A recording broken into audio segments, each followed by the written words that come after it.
गौ सेवा, गौ माता है पूरे संसार की माता है। गौ माता की जो सेवा, गौ माता की गोधन परिवार का हिस्सा होते हैं। अपने परिवार के किसी सदस्य की तरह उनका वहां पर पालन किया जाता है। गौ सेवा, गोदान, गौ माता को बेचने वाले लोग आपको नहीं मिलेंगे। गौ माता का गोदान, गो पालन का और गौ सेवा का, गौ माता की रक्षा के लिए, गौ सेवा का, गो पालन का, गौ माता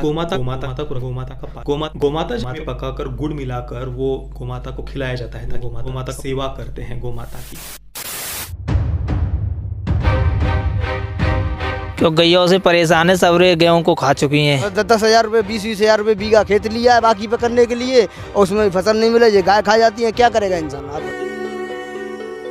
आप सब पूरा खेत खा लिया है। योगी जी से और श्री मोदी जी से ये कहना चाहूँगा, जो स्लॉट हाउस पे आपने रोक लगा रखी है उसे आप हटाइए। जैसे अगर नहीं रख सकते तो जितने भी हिंदूवादी संगठन हैं ये जो गाते हैं कि साहब ये गौवंश गौवंश गौवंश, तो उनके यहाँ 10-10 गायें छोड़ी जाएं, साथ में साढ़ भी। इस फसल में 90% नुकसान है, किसान को भूखा मरना है। आवारा गायों वगैरह को रोकने के लिए कम से कम 10,000 रुपया खर्च करना पड़ रहा है यहाँ के किसानों को। बेचारी भूखी प्यासी डोल नहीं है, बोलिए किसान का खेत खाएंगे तो वो लठ मारेगा, बल्लम भी मारेगा, किसान पैसा लगा रहा है। गौशाला समस्या का समाधान नहीं है, क्योंकि अगर गौशालाओं में आप इनको साढ़ों को, गायों को रखोगे, उसके बाद किसानों पे जो पैदा होने वाले बच्चे हैं, गाय हैं, साढ़ हैं, या जो बांझ हो रह जाती हैं गाय हैं, या जो गाय दूध नहीं देती हैं, बूढ़ी हो जाती हैं, तो किसान उनका क्या करेगा? तो उनको छोड़ेगा? भाई किसान के पास इतना पैसा नहीं है कि वो अपने पेट के अलावा और फालतू में किसी और 2 पशुओं का पेट भर सके। मुझे लगता है कि गौशाला प्रॉब्लम का सॉल्यूशन नहीं हो सकता है, क्योंकि आप कितनी गौशालाएं बनाएंगे, लगातार इनकी संख्याएं बढ़ती चली जाएंगी, और आप कहाँ कहाँ गौशालाएं बनाएंगे जिससे आगे जाके ज़मीनें भी नष्ट होंगी, इनके लिए चारा, ये सारी चीज़ें। क्योंकि बूढ़ी गाय हो गई हैं या बूढ़े बैल गाय, उनको क्या करोगे आप? वो दूध नहीं देंगे। कोई भी गौशाला में भी जाके देखो आप, मैंने देखा है, गौशाला में जाइए, जो बूढ़े बैल गाय जो होते हैं वो एक तरफ डरे रहते हैं और मर भी जाते हैं वहाँ पे जाके, उनकी बुरी हालत है। वहाँ पे भी कोई उन्हें चारा खिलाने वाला नहीं होता है। गायों का मरना जारी है, कहीं वे चारे की कमी से तो कहीं गंदगी से मर रही हैं। 4 बछड़े तो इस समय मेरे सामने ही मरे हुए हैं, और कहीं रोग के चिन्ह नहीं दिखाई पड़ रहे हैं, बल्कि सिर्फ ये चारे के अभाव में मरे हुए हैं। पानी कोई चारा, अच्छा, पानी और चारे के बिना इतना कमजोर क्यों है, क्यों मर रहे हैं, क्या कारण है? हाँ अच्छा, खाना पीना नहीं मिल रहा है? हाँ जी हाँ, 1 किलो साहब अगर खाया जानवर तो चलो मान लो चल जाए, उसका आधा ही किलो मान लो पा जाए तो क्या देह में ताकत आवे, और सूखा भूसा साहब कहाँ ले फगे। सोनभद्र की गौशालाओं में तो पिछले 5 महीने में करीब 124 गाय बैलों की मौत हो गई है। देश में छुट्टा जानवरों की तादाद करीब 1 करोड़ है, जिसका खेती पे बहुत बुरा असर हुआ है। आए दिन किसान गाय बैल गाँव के स्कूलों में बंद कर रहे हैं। देश में कुल मवेशियों की तादाद 25 करोड़ है। हर साल 10% यानी 2.5 करोड़ मवेशी दूध देना बंद कर देते हैं।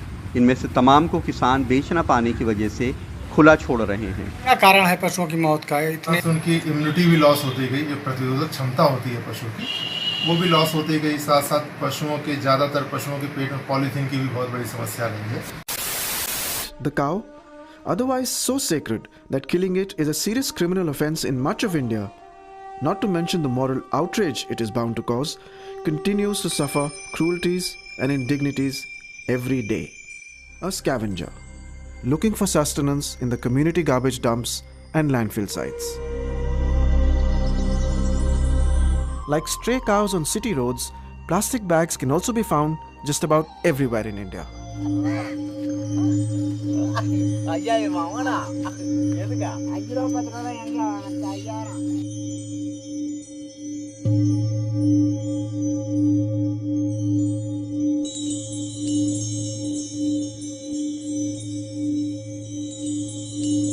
Besides denying calves their share of the milk and pumping cattle with oxytocin and other hormonal injections to induce greater supply of milk, dairy owners, who are now often forced to operate from cramped cubby holes, let the cattle out on city streets to fend for themselves. ती 12च्या नंतर खायलासाठी ती बाहेर सोडतात गाईला. हमारे काम के नहीं है, वो भी असलियत है, कोई ये हमारे काम के नहीं तो छोड़ दिया. Most of the animals, especially cows, they are consuming plastic in a very huge extent. So that's again harming the animals. Is it not staggering that 50 kilos of plastic is routinely found inside cows during surgeries? Is it not staggering that all the big fat cows we see on the streets are so not because they are well fed, but simply because they are bloated with all the plastic waste they ingest at garbage dumps? उनसे फ़ायदा उठाने वाले बहुत हैं, उनको नुकसान पहुंचाने वाले बहुत हैं, देखभाल कोई नहीं करता। उनकी हालत तो जितने भी जानवर रोड्स पर नज़र आते हैं, सबसे बुरी हालत गाय की है।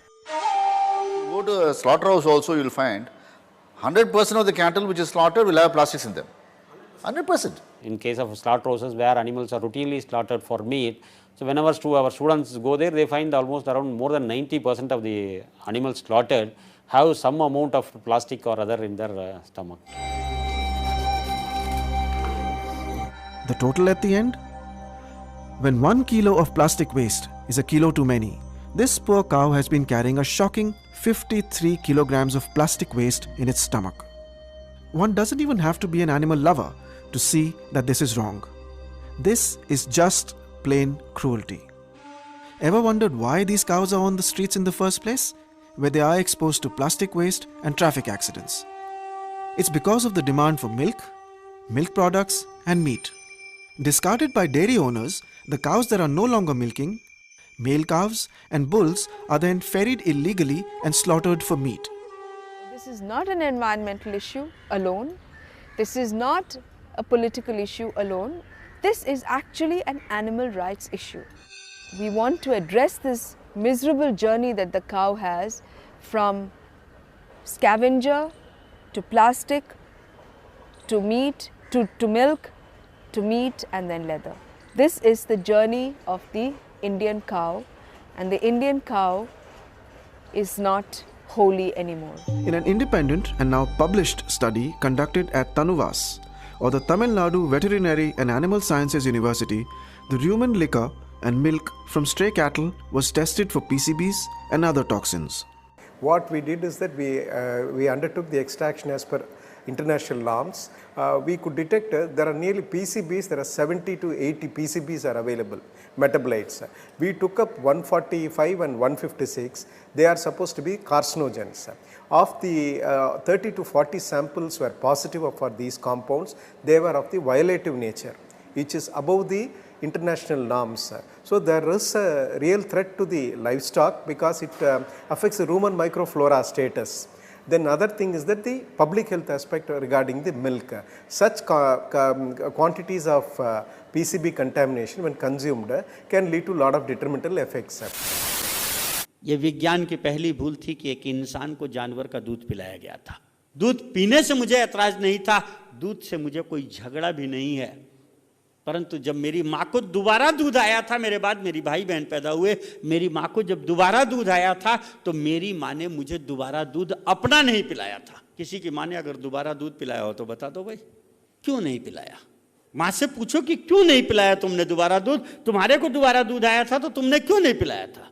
कह देगी कि साहब दूसरे बच्चे के लिए आया था।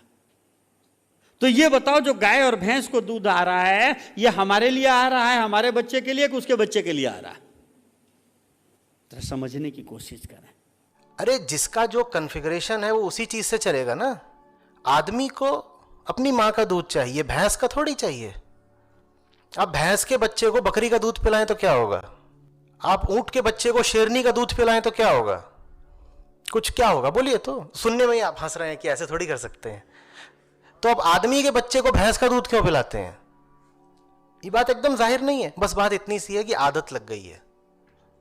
कभी ये सोचा ही नहीं कि यदि प्रकृति चाहती ही होती कि हम बहुत लंबे समय तक दूध का सेवन करें तो हमारी माताओं को उतने ही लंबे समय तक दूध आता। हम पैदा होते हैं, जितने समय तक हमें दूध की आवश्यकता है माँ से मिल जाता है, उसके बाद आपको दूध चाहिए ही नहीं। चाहिए होता तो सबसे पहली जो माँ है शरीर की वो प्रकृति होती है, उसने व्यवस्था कर दी होती। कोई ऐसा पशु है अस्तित्व में जो अपनी माँ के अलावा किसी और का दूध पीता हो? बोलो। आदमी अकेला है जो ये करतूत कर रहा है। कोई ऐसा पशु है अस्तित्व में जो पूरी तरह से वयस्क हो जाने के बाद भी दूध पीता हो? दूध बच्चों का आहार है ना। तुमने बढ़िया गबरू झबरीले शेर को दूध पीते देखा कभी कि शेरनी का दूध पी रहा है? तो आप कैसे हो जाते हो कि अब 30 साल 40 साल के रॉय साहब बन गए हैं और पी क्या रहे हैं? नुन्नू का दूध। वो दूध नुन्नू के लिए है, आपके लिए थोड़े ही है। जिस दिन नुन्नू 6 महीने 8 महीने का हो गया, पार कर गया, उसके बाद उसे दूध त्याग देना, प्रकृति ऐसी व्यवस्था कर देती है कि दूध अब उसे मिल ही नहीं सकता, पर हम उसे आर्टिफिशियल तरीके से दूध दिए जा रहे हैं, दिए जा रहे हैं, दिए जा रहे हैं। यहीं पर अगर इंसानों में देखें तो इंसानों में एक सिस्टम बनाया गया है, और जितने भी मैमल्स हैं, गाय, भैंस, बकरी, इनमें सिस्टम बनाया गया है कि वो जो उनके छोटे नवजात शिशु हैं उनको वो नरिश करते हैं जिससे कि वो मरे ना, जैसे कि और प्रजातियों में मर जाते हैं। जिस वजह से अगर हम देखें तो मैमल्स में जो डेथ रेट है इन्फेंट्स की वो कम होती है in comparison of other species. लेकिन हम इंसानों ने हमेशा से कुछ ना कुछ ऐसा किया है कि जिससे कि प्रकृति में दिक्कतें आई हैं। और सिमिलरली हमने क्या किया कि हमने जो गाय है उसका दूध निकाला और उसको खुद ने पी लिया। जबकि अगर आप सोचोगे, लॉजिकली सोचोगे, साइंटिफिकली सोचोगे, तो गाय का दूध is not made for humans. गाय का दूध इज मेड फॉर उनके छोटे बच्चे, राइट। और बछड़ा तड़प रहा होता है, बछड़ा पीना चाहता होता है गाय का दूध, लेकिन नहीं, उसको रस्सी से खींच करके वापस से इवन लड़ाई हो जाती है। मतलब बछड़ा कई बार लोग नहीं खींच पाते हैं, बछड़ा दूध पीने लगता है, लोग नहीं हटा पाते हैं। क्यों हम इस तरीके से तड़पा रहे हैं, उसको खींच करके वापस से बांध रहे हैं? क्या हम दूध की चोरी तो नहीं कर रहे हैं? क्योंकि वो दूध गाय के बछड़े के लिए था। ये कैसा समाज है हमारा? दिस इज चोरी। ये दूध की चोरी करी जा रही है यहाँ पर। हम यहाँ पे दूध नेचुरली नहीं पी रहे हैं। गाय हमारे लिए दूध नहीं प्रोड्यूस करती। अगर दूध प्रोड्यूस करती होती ना तो हम जाते तो गाय के थन में दूध आना चाहिए था और गाय को प्यार से हमें दूध पिलाना चाहिए था। लेकिन गाय लात मारती है और भगा देती है क्योंकि उसको तुम्हें से कोई मतलब नहीं है। तुम जबरदस्ती जा रहे हो उसके पास और उससे दूध ले रहे हो और फिर तुम उसको माता कह रहे हो क्योंकि तुम्हें कहीं ना कहीं तो कैसे प्रूव करना पड़ेगा ना कि गाय का दूध पीना सही है। The purpose of cow's milk is to turn a 65-pound calf into a 400-pound cow as rapidly as possible. Cow's milk is baby calf growth fluid. That's what this stuff is. Everything in that white liquid, the hormones, the lipids, the proteins, the sodium, the growth factors, the IGF, every one of those is meant to blow that calf up to a great big cow. कोई भी प्राणी एक दूसरे के दूध का उपयोग नहीं करता, न उन पर निर्भर है सिवाय मजबूरी के। और दूसरा, हर प्राणी का दूध उसी प्राणी की संतान के पाचन, विकास एवं स्वास्थ्य के अनुकूल होता है, अन्य प्राणी के स्वास्थ्य, पाचन और विकास के लिए नहीं। और तीसरा, गाय भैंस के दूध में वह तत्व होते हैं जो शीघ्र बढ़ने वाले बछड़ों के अनुकूल है, जो 2 साल में 2000 पाउंड के बन जाते हैं, और मानव धीमी गति से विकास करने वाला प्राणी है जो 20 साल में जाकर जवान बनता है तथा 120 से 150 पाउंड का वजन प्राप्त करता है। क्या ये शीघ्र तेजी से बढ़ाने वाले हार्मोन हमारे धीमे विकास वाले शरीर को गंभीर रूप से अव्यवस्थित एवं असंतुलित नहीं करते? और चौथा, बाल्यकाल समाप्त होते ही दूध को पचाने की ग्रंथियां सब प्राणियों में समाप्त हो जाती है। कोई और जानवर किसी और जानवर का दूध नहीं पीता है। आपने देखा होगा शेर गाय का शिकार करता है, कभी आपने देखा शेर ने गाय को पकड़ लिया, गाय का दूध पी रहा है? मैं ये बोलना चाह रहा हूं कि दूध एक नेचुरल फूड नहीं है।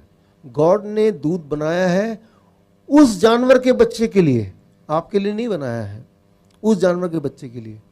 कई लोग बोलते हैं लेकिन डॉक्टर साहब गाय का दूध तो बड़ा न्यूट्रिशियस होता है। गाय का दूध न्यूट्रिशियस होता है लेकिन गाय के बछड़े के लिए भाई, आपके लिए नहीं। ये एनिमल प्रोटीन है और दूध गाय किसके लिए दे रही है प्रकृति में? आपका बच्चे के लिए नहीं है, आपको काफी पीने के नहीं लिए